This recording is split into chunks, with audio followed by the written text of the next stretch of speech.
Hello student, good morning. இன்னைக்கு நம்ம பார்க்க போற class 10th maths exercise 3.12 first sum. If the difference between a number and its reciprocal, ஒரு நம்பருக்கும் ரெசிப்ரோக்கலுக்கும் difference வந்து என்ன கொடுத்துருக்காங்க 24 divided 5. Find the number. அப்ப ஃபர்ஸ்ட் நம்பரை நம்ம என்னன்னு எடுத்துக்கிறோம் அப்படின்னா அந்த நம்பர் என்னன்னு தெரியாது. ஸோ அதனால நம்ம எக்ஸ்ன்னு எடுத்துக்கிறோம். ஸோ இந்த நம்பரோட ரெசிப்ரோக்கில் நம்ம 1/xன்னு எடுத்துக்கலாம். டிஃப்ரென்ஸ் என்ன கொடுத்துருக்காங்க சம்மில்? டிஃப்ரென்ஸ் 24 divided 5ன்னு கொடுத்துருக்காங்க. அதாவது if the difference between a number and it's reciprocal is 24 divided 5. ஒரு நம்பருக்கும் அந்த நம்பரோட ரெசிப்ரோக்கலுக்கும் டிஃப்ரென்ஸ் என்ன அப்படின்னா 24 divided 5ன்னு கொடுத்துருக்காங்க. ஸோ நம்ம நம்பர் தெரியாதனால எக்ஸ்ன்னு எடுத்துக்கிட்டேன். அதோட ரெசிப்ரோக்கல் 1/x, டிஃப்ரென்ஸ் வந்து அவங்களே கொடுத்துருக்காங்க 24 divided 5.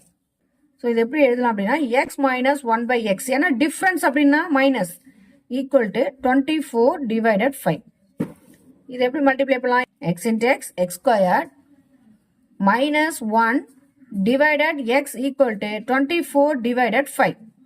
ஸோ இப்போ கிராஸ் மல்டிப்ளிகேஷன் பண்ணணும். அப்போ என்ன வரும்? 5 into x squared 5x squared minus 5 equal to 24 into x.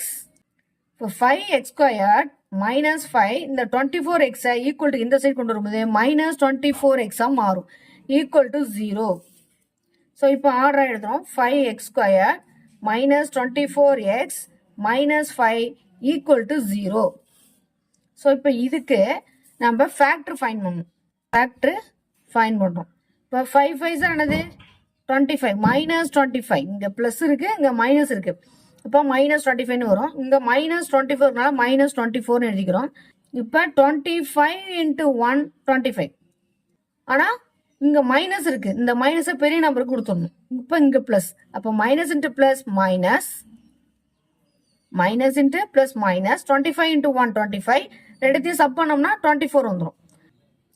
ஆனா இங்க ஃபர்ஸ்ட் நம்பர் 5ன்னு கொடுத்ததுனால நம்ம 5ஆல டிவைட் பண்ணணும். 5ஆல ரெண்டு சைடும் டிவைட் பண்ணணும். இப்போ 1 5s are 5, 5 5s are 25. 1 5s are 5, 5 5s are 25. இது எக்ஸ்ட்ரான்றனால எக்ஸை நம்ம ஆட் பண்ணுவோம் ரெண்டு சைடும். அப்போ 1 into x என்ன வரும்? X minus 5. அப்போ இதை எக்ஸ் மைனஸ் 5ன்னு எழுதலாம் ஃபேக்டரை. இதை 5x plus 1ன்னு எழுதலாம். 5x plus 1. அப்போ ரெண்டு ஃபேக்டர் நம்ம ஃபைண்ட் பண்ணிட்டோம். ரெண்டு வேல்யூவையும் நம்ம இங்க எடுத்து எழுதணும். அப்போ 5x plus 1 into x minus 5 equal